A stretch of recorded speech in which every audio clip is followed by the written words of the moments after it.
Today's lecture we are going to discuss about the geological work of atmosphere. Now, what is this work of atmosphere? You can see this the image on the right hand side. What happened to the face of this image? This has almost gone. That was a beautiful sculpture, but it is almost now the facial, the things which are already gone. The head of the baby is gone. So this is who did this actually? This is actually done by atmosphere.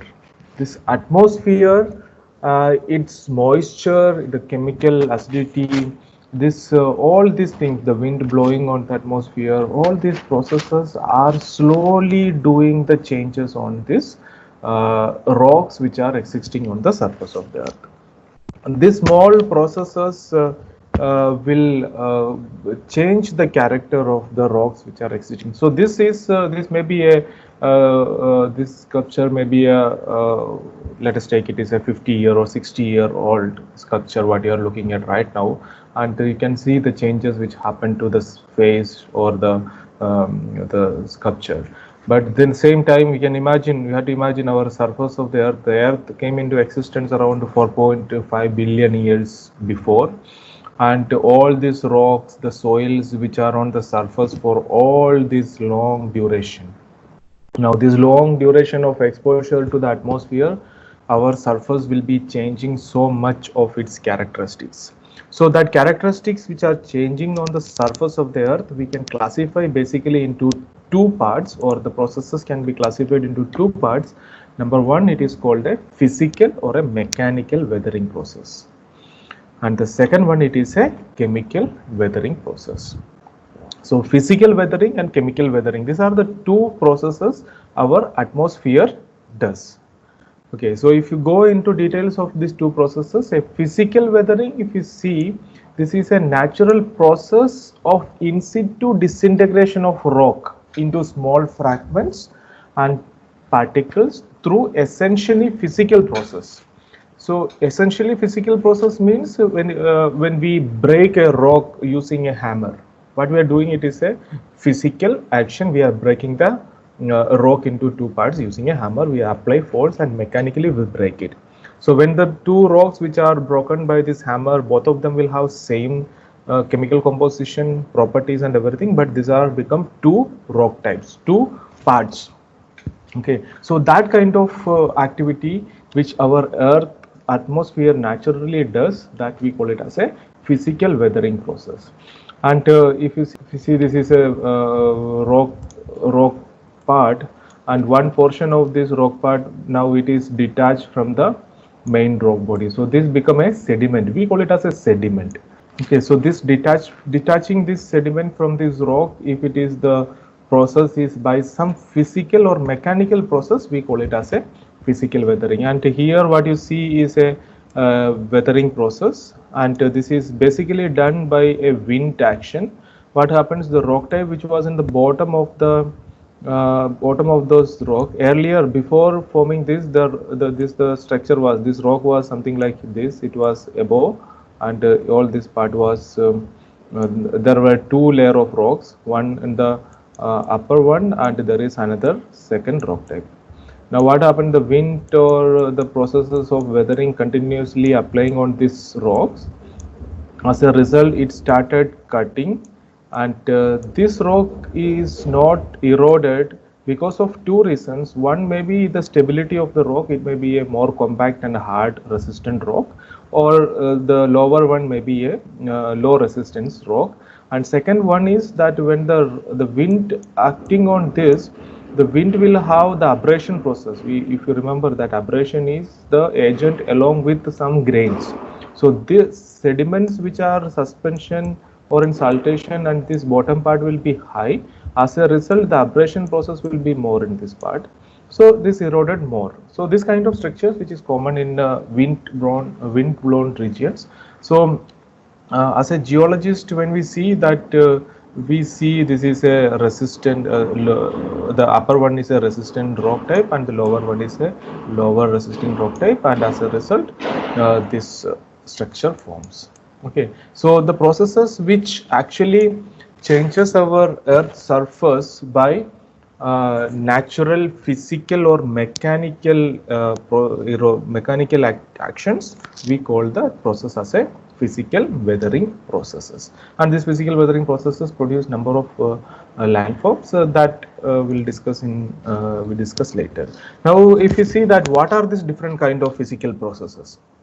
So these physical processes, such as the first one, we call it as a frost action. Frost action is nothing but when we imagine a hilly. Yesterday we have seen the glacial regions. Now this is a hill, top of the hill where the surface is covered with glacier. Now you know that when it is covered with glacier, that the glacier melt in the contact between the glacier and the bottom, because of the high pressure, that water will start melting. So that melt water in liquid form, that will be able to penetrate into the cracks which is existing on the surface. Now when it enter into these cracks, the pressure reduces and then it convert back to ice. Okay, so this process of entering the water and becoming that water into ice, when, as you know that when water become ice, it increases the volume by around 10%. Okay, if you want to check that, you take a glass bottle and fill it with water and put it in the freezer. You will see that how the volume increases. So the next morning, if you see, you will get a broken glass bottle in the freezer. So that indicates the amount of pressure that the water can exert on the boundaries of the rocks. So this frozen ice, which will exert forces on the cracks of this rock, and it will now slowly started plugging the material. Yesterday we saw this. This was plugged by and it took by a glacier, but today there is no glacier, so the process is just, we call it as a frost wedging action.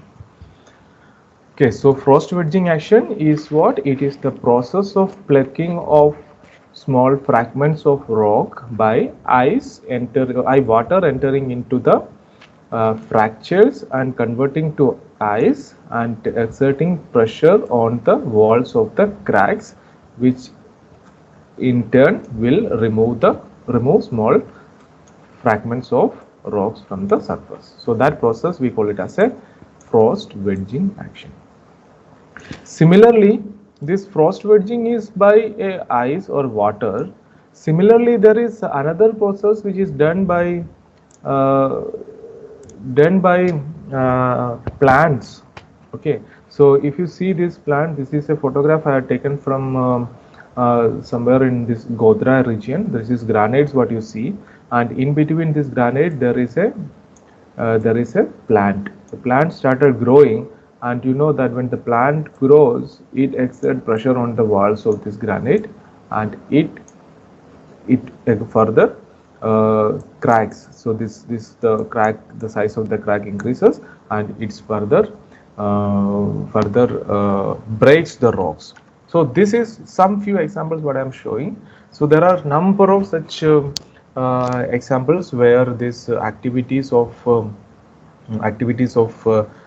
roots or the growth of plants will exerting forces on the existing cracks, and it removes or it plugs the material from the surface. So that process we call it as a root wedging process. Okay. Similarly, there is one another effect, we call it as thermal effect. Thermal effect or insulation effect. So this is basically happening in arid, desert and semi-arid regions where summer and temperature differ considerably.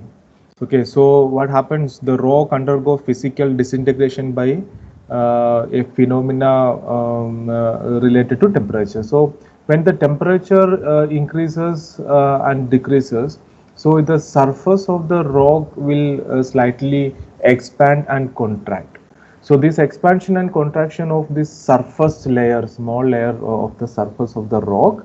So when there is a temperature increase, so it slightly increases. When there is a less temperature, then it contracts. So this contraction and expansion of the surface of the rock layer, that will slowly start removing the surface layer.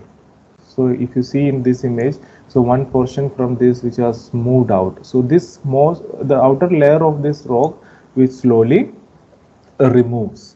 So that process we call it as a exfoliation. And what you see here in this picture, this is a granite, and granite is a very good example of showing the showing exfoliation effects.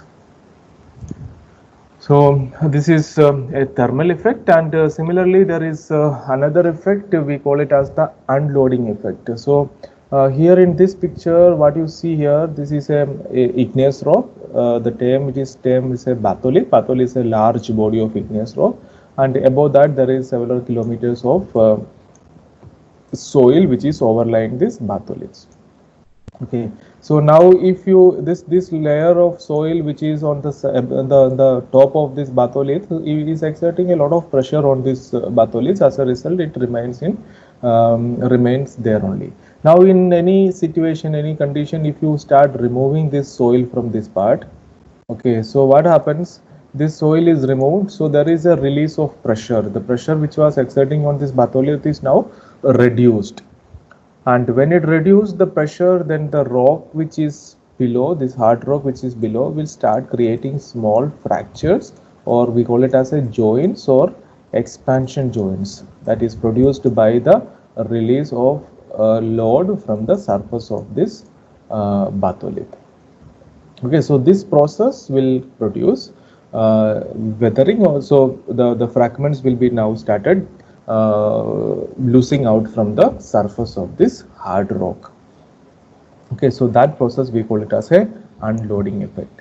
So these are the main four processes of physical weathering. First one, it is called frost action, where water enter into the fractures and exerting pressure on the walls and removing the rock fragments.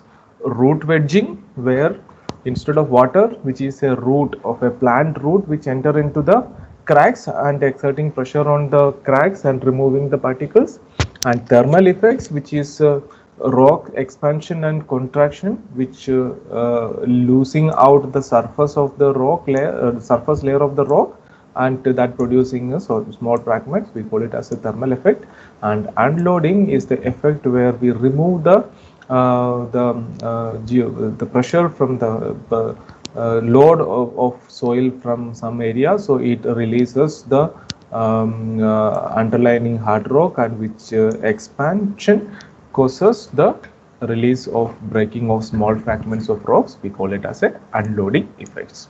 The second process of weathering is chemical weathering process. So in chemical weathering process,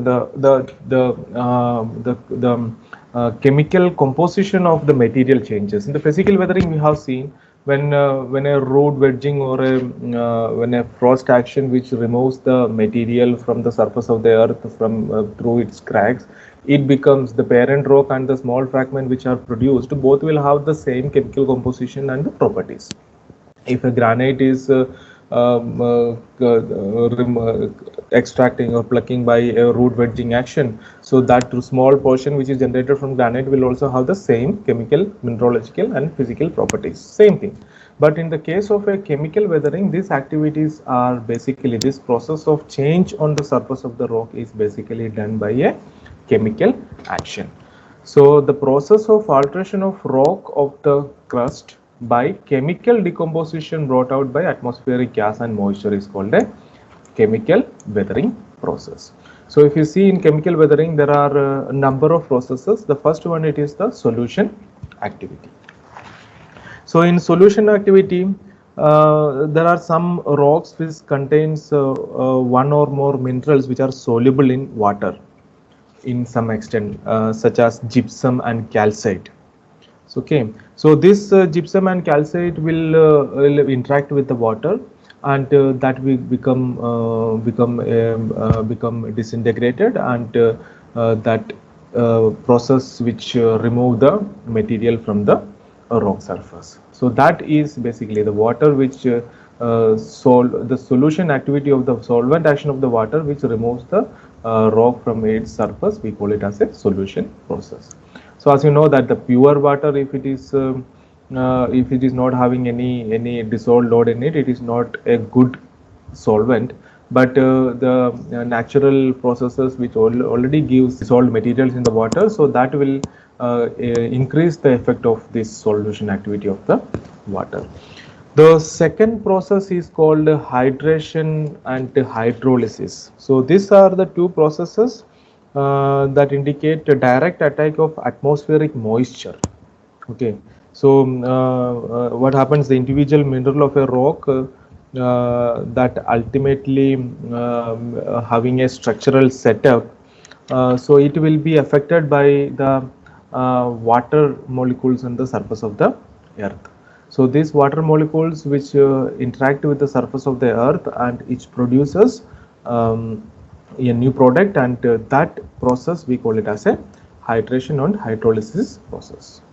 And similarly, there's a oxidation process. We know that the oxygen, the process of interaction with the oxygen, then it is either the addition of oxygen or the reduction of oxygen. So that process is also changes the surface of the earth. Just for an example, if you see that iron particles which interact with the oxygen, it becomes a ferric ion. Okay, so ferrous ion that will have a Fe2 plus ion that will interact with the oxygen particles, so that will produce Fe3 plus. Ferric ion, and the stability of this Fe2 ferric and ferrous ion is different.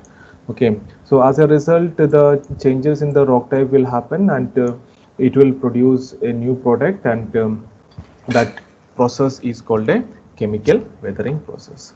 And carbonation is similarly like combined action of atmosphere and the carbon dioxide plays a major role. Though in presence of atmospheric moisture, carbon dioxide interact with the rock types, and it disintegrates the surface of the rock type. We call it as a carbonation process. Other than that, there is a process of colloid formation, and whatever this hydration, hydrolysis, oxidation, reduction processes what you have just explained, so that is not going to produce a end product which is stable. So in between that, the products which is forming into a colloidal in a non-stabilized format. So later on that that products will convert into a proper stabilized stage. So in between that dividing and forming processes, that we call it as a colloid formation. So that colloid formation also is a part of chemical weathering process. So this weathering process is basically depend on number of factors.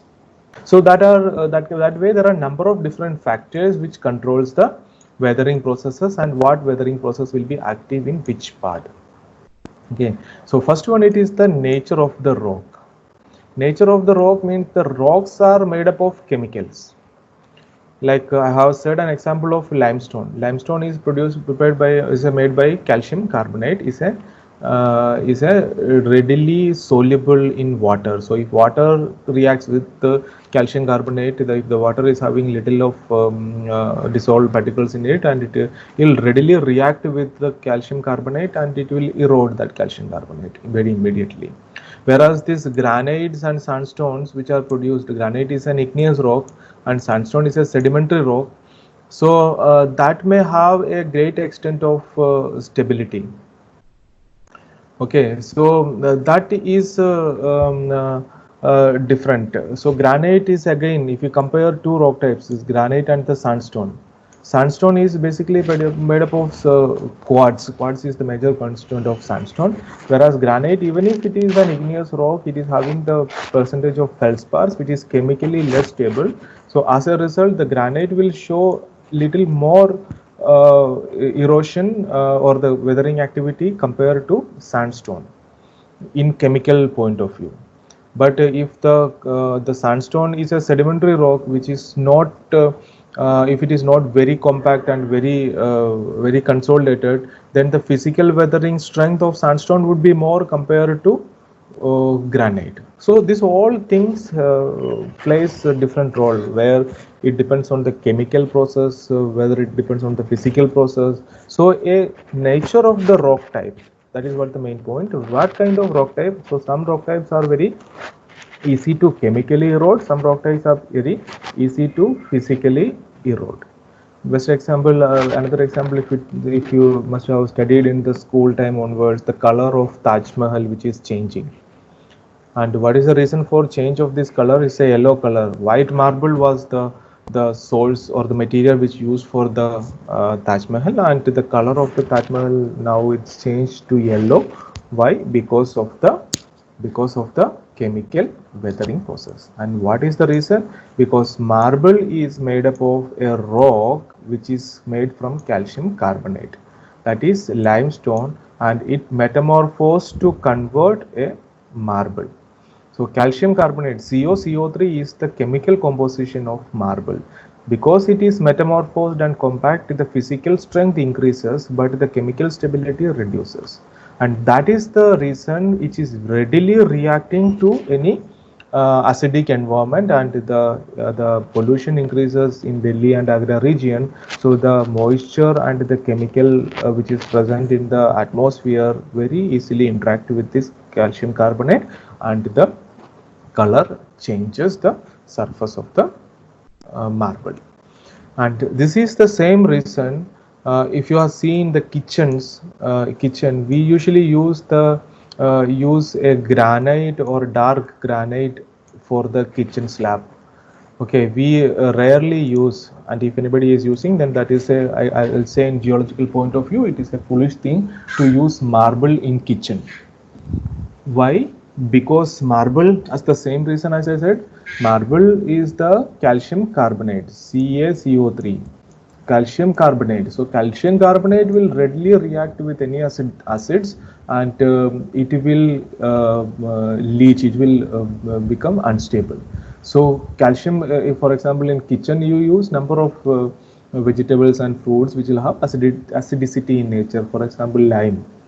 If you take the lime and if you drop the lime on a marble, if the surface is very well polished and coated, it may take some time. But if in case that polish or coating is gone, and if the lime which enter and interact with the marble, then it will stain the surface, and the stain will remain there itself. It is not going to go, because that is a permanent chemical reaction. Okay, so this way there are different rocks which have different effects of chemical and mechanical processes. So nature of the rock type, this is very important. What kind of rocks we are using for what purpose, and that actually affects the weathering activity. Next one, it is the climate of the area.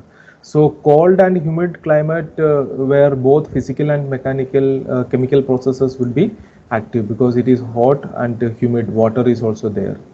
And in that if we see a totally dry and cold climate, dry where is no moisture and it is completely dry, then neither chemical or physical will be conspicuous due to absence of moisture. Okay, so in hot humid climate, the temperature is high, the water content is high, so chemical weathering would be very highly active. In a hot and dry environment, the physical weathering due to expansion and contraction would be more active. So these different climatic zones where we are living, accordingly the response of the weathering will also be different. Then last one, it is the physical environment, that is the topography plays a major role. And if the topography is the flat terrain, then compared to the undulated terrain, the flat topographic terrains are less prominent for the weathering processes. Okay, so these are the main things of the weathering process. Now, as a civil engineer, you have to keep in mind while going for a foundation, we have to see that at what depth the weathering is affected. For example, this is the surface, okay, and you are going to construct a building or a bridge or anything on the surface. Now this surface below this, there would be one stretch, we call it as a weathered profile. So how much is the depth that we need to go, and our foundation should go below the weathered profile. So weathering profile means this weathered profile is very unstable, so that will not have the required strength. So our foundation should always go below the weathering profile. So we need to identify that what is this weathering profile, and that all depends on, as I said, the climate of the region, climate, topography, and the rock type. Okay, so these are all the conditions we have to look. Then material, when we are using for what area, which kind of material we are going to use. Like in example, I have said that when we are using a rock for or slab, so uh, best example is that marble we avoid using. Okay, we should use something which is resistant to chemical and mechanical weathering. So granites or dolerites are very good, that dark color rock types what you are using. So stability of slopes needs to be taken into consideration, because when this processes affects the rock type, so that weathering processes will always reduce the stability, stop stability. So that also we need to taken into um, consideration uh, while taking any area for geologic for a civil engineering consideration.